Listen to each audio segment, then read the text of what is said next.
Une ville ne peut innover toute seule. Il nécessite le soutien de tout un écosystème et aujourd'hui, plus que jamais, les startups jouent un rôle essentiel dans l'apport de solutions innovantes aux villes. Le Santec est un incubateur de calibre mondial dédié aux entreprises de haute technologie, les deep tech, à fort potentiel de croissance. Pour parler du rôle des startups dans l'écosystème des villes intelligentes, j'aimerais inviter Julian Lucchesi, je m'excuse pour la prononciation, responsable de partenariat stratégique Santec, Dev Jain, fondateur et CEO de Real Vision, Annie Cyr, fondatrice et CEO de Tangiva, Patrick Lauzière, ingénieur et fondateur CEO de Neosense, Benoît Lacroix, cofondateur et vice-président en intelligence d'affaires chez FNCO. Bienvenue tout le monde. Bonjour. Bonjour. Bonjour. Bonjour. Alors, dites-moi en 30 secondes, selon vous, qu'est-ce qu'une ville intelligente? Commencer par exemple par Benoît. Je pense que ce n'est pas une destinée, c'est un processus, c'est un principe de développement de ville qui met à profit de la donnée, de la technologie habilitante, l'accès aux données pour identifier les besoins, comprendre la ville, identifier les besoins et prendre action pour répondre à ces besoins-là. Merci. Est-ce que quelqu'un aimerait ça ajouter quelque chose également ou avoir tout simplement une définition avec une différente perspective? Je vais ajouter mon point de vue. C'est sûr que je parle avec une perspective un peu de transport en commun, mais pour moi, c'est vraiment une ville qui s'adapte aux besoins de la population en temps réel. Donc, c'est-à-dire que on voit qu'à Montréal, par exemple, il y a beaucoup de trafic, mais c'est vraiment une ville qui s'adapte. On utilise les technologies pour vraiment éliminer les embouteillages puis répondre aux demandes de la population. Il n'y a pas d'heure de pointe dans ma ville intelligente, par exemple. Si je peux rajouter Annie? aussi. Oui, ça va.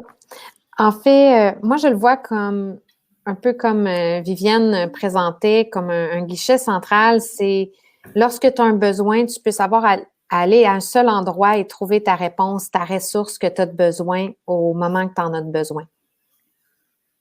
Merci. Je crois qu'à ce moment-ci, on peut faire un tour de table. Julien? Oui, très rapidement. Moi, je résume souvent la ville intelligente comme la ville connectée au service du citoyen. Donc, c'est vraiment ça pour moi ma définition en 3 secondes. Mais voilà. Et Patrick? Selon nous, peut-être pour compléter ça, nous, c'est une ville où on va utiliser la technologie pour faire des services qui sont concrets. Pas seulement pour faire de la tech, pour le fun de connecter les choses, mais bien pour arriver avec des résultats qui vont bénéficier à tout le monde. Merci. Donc, d'après vous, c'est quoi le rôle des entrepreneurs dans un écosystème de villes intelligentes? Est-ce qu'un de vous voudrait débuter? Dev? Oui, certainement. C'est sûr que les entrepreneurs et les entreprises, les startups, c'est notre responsabilité d'innover, d'apporter de nouvelles technologies, pas seulement aux municipalités ou à la province, mais aussi pour convaincre la population que nos idées sont bonnes. Parce que je pense qu'on s'entend tous que c'est plus difficile de convaincre un gouvernement que notre technologie est utile que convaincre la population. Et si on est capable de convaincre les gens qui vont finalement utiliser notre technologie, que c'est très, très important pour la ville, c'est à ce point-là que vraiment les municipalités vont l'adopter. Est-ce que quelqu'un aimerait poursuivre? Si je peux ajouter, ça va sembler évident, mais c'est de les fournir, ces technologies habilitantes-là. Donc, il faut qu'on les ait. Mais je pense que les startups, par définition, ça innove. Ça répond souvent à des besoins. Je ne veux pas dire qu'ils sont évidents, mais des besoins qui sont peut-être un peu plus immédiats. Donc, c'est un peu un développement agile de la ville, de la Smart City, si on veut. Nous, je pourrais juste ajouter que de notre côté, on pense que, en plus de ce qui a déjà été dit, c'est qu'une startup, c'est là pour aller là où la ville ne peut pas aller. C'est-à-dire, si la ville ne peut pas offrir un service commercial à des gens, à des individus, à des commerces, bien, nous, les startups, on va être là pour faire le pont entre ce que la ville a le droit d'offrir, ce que la ville a dans ses lois, dans ses choses possibles, puis on va faire l'impossible, ou ce que la ville ne peut pas faire, bien, nous, on va le prendre en charge. Annie, qu'est-ce que tu en penses? Je pense que les gars ont très bien répondu, en fait. Mais effectivement, je pense que le rôle des startups, c'est oui, d'innover, c'est de créer cette connectivité-là, de faire le pont entre les idées et le rêve et la réalité et le terrain et un produit concret. On va passer à l'autre question, si vous me permettez. Comment est-ce que votre startup, le produit ou le service que vous proposez peuvent rendre les villes plus intelligentes, durables, mobiles ou efficaces? Patrick? Ben, nous, ce qu'on a chez Neosense, ben, on a une application mobile, puis on vise à faire le pont, en fait, entre notre application mobile puis toutes les autres applications mobiles, puis les feux de circulation. Puis, vous donnez un exemple très concret. Vous êtes sûrement déjà arrivé à un feu de circulation. Le feu est rouge. Il n'y a personne dans l'autre direction. Vous attendez tout seul pour absolument rien. Quand c'est une auto, c'est pas grave. Quand c'est un vélo, c'est plate. Quand c'est un camion, ça peut brûler jusqu'à 3 litres de diesel pour accélérer. C'est un problème qui peut pas vraiment être ignoré. Puis, ça arrive à tous les jours. Il y a des centaines de millions de camions. Alors, nous, on s'est donné comme mission d'adresser ce problème-là et puis de rendre les feux plus intelligents pour réagir à chaque usager. Julien? Ben, moi, vu que je représente l'incubateur, je vais laisser parler en premier les startups avec leurs produits et leurs services, mais je finirai par expliquer aussi le service qu'on offre et comment on favorise. Excellent. Vas-y, Annie. Pardon, vas-y. C'est correct. En fait, nous, l'entreprise Tengiva, c'est une plateforme qui permet de connecter en temps réel la chaîne d'approvisionnement textile sur un territoire donné. Que ce soit pour cartographier les ressources, que ce soit pour pouvoir y accéder en temps réel. Ça permet aux entreprises mode, aux entreprises qui vont développer des vêtements, de pouvoir dire, OK, aujourd'hui, je veux concevoir ma chaîne d'approvisionnement au Québec, à Montréal, sur un territoire donné, puis de pouvoir avoir déjà là une cartographie des matières premières que tu peux accéder directement. Donc, ça permet de connecter cette industrie-là qui, souvent, on a des gens qui sont très proches de nous sans le savoir simplement parce que l'information n'est pas là. Donc, c'est comme ça, je pense qu'on va vraiment aider la connectivité au sein des villes et des ressources qui sont disponibles dans ces villes. Vas-y, Benoît. Oui, désolé pour mon empressement. Patrick et moi, on se connaît, on est un peu dans le même créneau indirectement. Nous, on est plus véhicule-centrique, donc on va électrifier et connecter des véhicules lourds, justement, dont Patrick parlait, c'est pour ça que j'étais emballé. Ben c'est ça, nous, on est dans l'optimisation même des véhicules, vraiment la connaissance de l'efficacité de ces véhicules-là aujourd'hui. Mais bon, en avançant dans la ville intelligente, le but, c'est que des technologies de Benoît et des technologies de Patrick se connectent pour encore une meilleure gestion des infrastructures et des véhicules. L'infrastructure routière, on est dans l'infrastructure de la recharge également. Donc, c'est là-dedans qu'on s'inscrit, nous, chez FLCO. Merci, Benoît. À toi, Dev. Oui, je pense que c'est drôle parce qu'on est tous un peu dans le même domaine aussi en transport, sauf que vous parlez beaucoup des camions. On est un peu plus dans l'industrie ferroviaire. Donc, Real Vision, on utilise l'intelligence artificielle pour réduire la consommation du carburant, aussi améliorer la sécurité des voies ferroviaires et prédire l'entretien des équipements. Donc, pour répondre un peu à la question originale, avec la prédiction de l'entretien, avec une meilleure gestion de la flotte, c'est sûr que ça rend les véhicules dans nos transports en commun beaucoup plus disponibles. Donc, c'est ça qui aide vraiment la population à profiter de nos systèmes. Merci. Et à toi, on prononce Julian, c'est ça? Excuse-moi. Oui, Julian, c'est ça. Non, c'est exactement ça. Tu as bien prononcé mon nom de famille aussi au début, Luc, et c'était très bien. Mais pour terminer, nous, au Santec, on est les chanceux parce qu'on a la chance de côtoyer ces entrepreneurs inspirants à tous les jours. Au niveau de ce qu'est la ville intelligente, nous, on accompagne le démarrage d'entreprises technologiques, comme tu l'as bien expliqué tout à l'heure.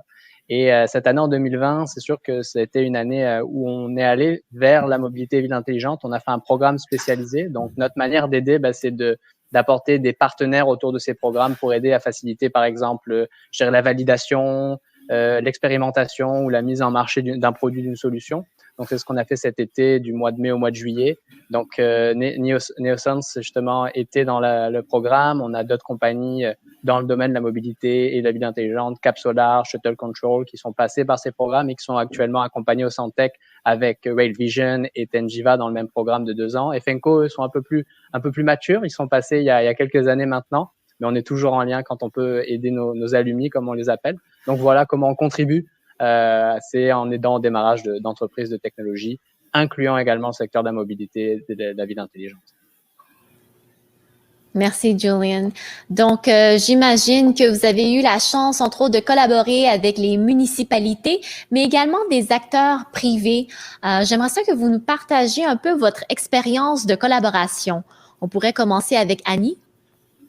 Oui, en fait, ce que j'ai noté surtout à travers ces collaborations-là, c'est qu'il y a vraiment une grosse transition, une transformation présentement dans le marché. Il y a de plus en plus de grappes, de créneaux, d'associations qui sont en train de se rassembler et on voit vraiment une évolution pour la collaboration plus que travailler dans des silos. Et je dirais que mon expérience est vraiment que plus que ça avance, plus que ces avantages-là, en fait, travailler ensemble conjointement dans des projets de synergie permet d'aider des entreprises comme les nôtres, entre autres, justement, à pouvoir aller plus loin puis amener pas juste des projets, mais les rendre concrets puis les amener pour desservir les territoires. Merci, Annie. Merci. Benoît, de ton côté? Ben, nous, on travaille avec des organismes privés, des flottes privées, des flottes municipales depuis plusieurs années. Présentement, on est à peu près dans 10 pays, là, Canada, États-Unis, puis la plupart des pays d'Europe de l'Ouest. Puis ce qu'on voit, bonne nouvelle, on voit vraiment un engouement grimpant pour l'électrification des transports en général. Je pense que ça fait partie de la Smart City, mais de plus en plus, les flottes, les organismes, les villes veulent savoir qu'est-ce qui se passe sur le terrain. Il y a un appétit grandissant de la société en général, mais des organisations pour la donner. C'est un long parcours. Donc, mais il y a vraiment un appétit. Tout le monde veut devenir un analyste. Tout le monde veut utiliser la donnée. Tout le monde veut la comprendre. Tout le monde veut comprendre qu'est-ce qui se passe sur le terrain. Moi, je trouve ça vraiment enivrant là parce que je pense qu'on est sur une vague. On aime bien ça dire ça chez Efenco. On est sur une vague là. Puis la vague de la connectivité, la vague de la compréhension des données, on est là. Est-ce que c'est la même chose également de votre côté, Dave? Oui, certainement. C'est sûr qu'il y a une vague de transformation numérique. Puis, je peux parler pour mon industrie. Dans l'industrie ferroviaire, c'est sûr que tout le monde parle d'exactement la même chose. Tout le monde veut utiliser leurs données pour changer leur opération, mais ils savent pas comment nécessairement. Et je pense encore pour revenir sur la question de comment est-ce que les entrepreneurs pourraient aider ou comment est-ce que les entreprises, qu'est-ce qu'ils font, mais c'est vraiment de montrer aussi, surtout dans notre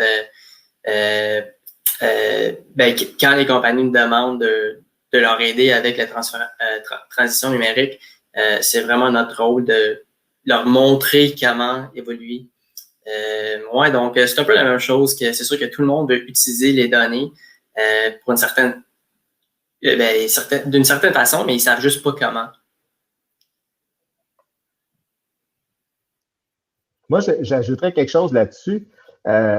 Oui, la donnée, c'est bien, mais encore faut-il la collecter. Puis, les infrastructures qui permettent de la collecter en ce moment sont pour la plupart désuètes. Soyons très, très francs quand on parle de circulation. Les flux de circulation au coin de la rue ont 40 ans, des fois 50 ans, les équipements. Il y en a des plus modernes, mais on est encore dans les paradigmes des années 70. Donc, quand on travaille avec les villes, nous, ce qu'on observe, c'est des gens qui sont très, très innovateurs dans leur façon de penser, qui aiment beaucoup faire progresser leur ville, mais ils sont aux prises des fois avec des infrastructures qui ont quand même un certain âge. Puis toute la donnée qui est collectée de ça est attachée au fait de la méthode qu'on a pris pour la collecter. Donc, il faut faire attention, mais c'est toujours pour eux un équilibre entre dépenser l'argent des contribuables en respectant tout le monde, puis en étant performants, puis en innovant. Donc, ils font un travail phénoménal d'équilibriste, puis quand même avec des bons résultats. Je dirais qu'ils s'en tirent quand même assez bien, mais qu'on a encore beaucoup de travail à faire.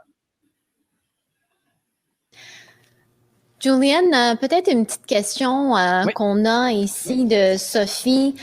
Sophie de Laval nous demande, il y a beaucoup d'acteurs, dont les grappes, la municipalité, le niveau provincial, fédéral. Comment les entrepreneurs se retrouvent là-dedans? Alors, c'est une bonne question. Je voulais parler de ça rapidement, justement. J'ai parlé de la cohorte en mobilité et ville intelligente. Et cette cohorte, on l'a pas fait tout seul. En général, quand on fait une cohorte thématique, on va s'associer avec des acteurs du secteur. Donc, dans notre cas, on a travaillé cet été avec Jalon, Siamil et Iveo. Donc, on couvrait la rive nord, Montréal, rive sud, donc différents acteurs de ces secteurs-là, dans le but justement d'accompagner ou d'aider ou de donner accès à nos entrepreneurs, je dirais, au meilleur réseau de contacts possible. Donc, on a vraiment un volet de collaboratif. Également, la ville, on a quand même des bonnes relations avec eux sur différentes activités. Donc, voilà. Donc, c'est comme ça qu'on essaie de rassembler aussi ces acteurs. On fait pas ça de notre côté tout seul. Au contraire, on collabore avec les forces de chacun. Et c'est ce qu'on essaie pour permettre finalement aux entreprises qui viennent chez nous d'avoir un éventail de contacts qui peuvent les aider pour le développement de leur entreprise. Voilà. Merci, Juliane. Vous savez quoi? On a également ici un entrepreneur. J'invite aussi Noah qui va être avec nous sur la scène pour vous poser des questions. Donc, vas-y, Noah, à toi. Alors, j'ai une question pour vous. Vous avez tous participé à une des programmes, l'accélérateur ou un des programmes chez Syntec. Qu'est-ce que vous avez appris qui vous permet d'aller plus loin en tant qu'entrepreneur pour réussir dans l'écosystème de ville intelligente? Je peux me permettre? J'oserais dire, en fait, c'est vraiment ça, c'est l'écosystème, c'est de comprendre c'est qui les intervenants, où est-ce qu'on peut aller, qui sont les ressources. Partir une entreprise, moi, écoute, en tout cas, je parle de moi-même, là, mais le Syntec m'a fait voir cet écosystème-là, ces ressources-là qui sont là pour nous en tant qu'entreprise, où aller, puis qu'est-ce qu'on peut faire pour s'aider puis amener notre business vraiment où elle se doit d'aller puis à son plein potentiel. Moi, je dirais, Annie, parce que je connais un peu ce que ton entreprise fait. Puis en fait, l'entreprise d'Annie, ce qu'elle fait, elle facilite, puis là, je vais peut-être le dire dans les mauvais mots, mais elle facilite toute une chaîne de logistique, dans le fond, en ayant les bons inventaires aux bons endroits de matériel pour les designers de mode. Puis je regarde l'entreprise de Benoît de l'autre côté, qui arrive à mettre la télématique à bord de véhicules en les électrifiant, en ajoutant des fonctions. Nous, on essaie de faire le lien entre tout ça. Puis je pense que d'être au Syntec, c'est ça que ça permet. C'est de voir une perspective, puis avec les trains qui sont carrément en lien avec ce qu'on fait, mais d'une façon indirecte. Mais ça permet de connecter avec ces gens-là, de comprendre leurs problèmes, de voir qu'on n'est pas seul, puis d'être accompagné là-dedans. Moi, j'ai adoré. Ça nous force à focusser vraiment, vraiment sur les clients. Donc, tu connais probablement ça, toi aussi, Ravi. Ah ouais. C'est sûr aussi que comme Syntec, ça va vraiment montrer que il faut penser à tout le monde dans le monde comme un partenaire stratégique. C'est pas juste des compétiteurs et des gens qui sont pas dans ta voie. Tout le monde est vraiment un partenaire stratégique. Donc, je pense que c'est vraiment ça que Syntec m'a montré que juste le réseautage, c'est important, puis de travailler avec tout le monde, savoir ce que les autres entreprises font. Et surtout avec, on parle tout de l'écosystème de transformation numérique. Numérique, ça veut dire que l'information est aussi centralisée. Donc, on peut tout utiliser un peu les mêmes données de nos industries pour améliorer les industries où on travaille. Donc, je pense que c'est ça. Il faut vraiment... ce que j'ai appris au Syntec, grosso modo, c'est qu'on est tous des partenaires dans cette vie. Oui. Vraiment. Oui. Et Benoît? Et c'est spécial pour moi de répondre parce que ça fait 12 ans qu'on a quitté le Syntec. Je ne sais même pas ce que l'Internet des objets Smart City était à l'époque. Par contre, ce qui a été dit, et je l'endosse à 100%, je pense que c'est un processus comme le Syntec, c'est d'apprendre à réseauter, d'aller voir à l'extérieur, d'aller se comparer. C'est rafraîchissant de regarder d'autres entreprises qui sont dans la même situation que nous. Et ça a été vrai depuis les 12 dernières années. Se tenir au courant, aller sur le terrain, pas avoir peur de discuter avec d'autres entreprises, pas rester dans son garage, comme on dit. Je pense que c'est une expérience que le Syntec, dès le départ, permet de réaliser aux entrepreneurs.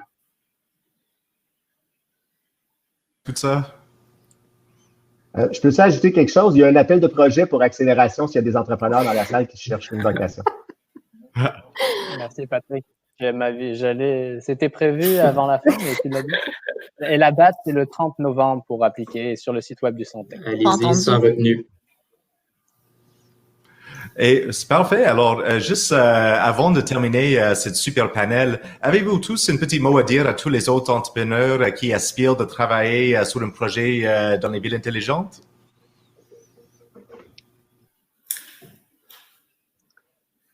Je sais, c'est une question difficile pour terminer. Quelque chose que vous... Oui? Commencer tout de suite. Peut-être vous pensez que c'est pas le bon moment, surtout avec le virus. Mais je vois toute la pandémie comme une situation où tu peux améliorer à chaque jour maintenant, où tu peux, dans l'industrie ferroviaire, coaster pendant toute cette pandémie. Et c'est vraiment ça qui va faire la différence entre, à la fin de la pandémie, comme les entreprises qui ont vraiment accéléré, puis toutes les entreprises qui ont peut-être un peu décéléré. Donc, c'est ça, je pense que pour les entrepreneurs qui pensent que c'est pas le bon moment, je pense que c'est le moment parfait pour commencer à lancer son entreprise. Moi, je dirais, allez-y, soyez naïfs, soyez utopiques, croyez-y, foncez. Faut pas trop penser, parce que si on pense trop, on ne va pas se lancer.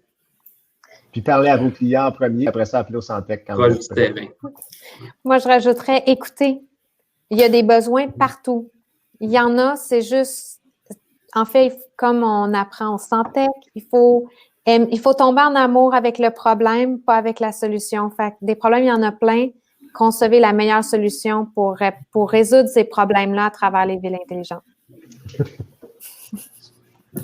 Et Juliane, un mot à dire pour terminer? Ouais, j'allais dire, après ce qui a été dit par ces beaux entrepreneurs, j'ai pas grand-chose à ajouter, mais oui, faites-vous accompagner. S'il y a des structures autour de vous qui peuvent vous aider, qui ont une spécialité dans les villes intelligentes, ça peut vous aider à éviter des erreurs et à être mis en contact avec les bonnes personnes. Donc voilà, c'est le conseil que je pourrais donner.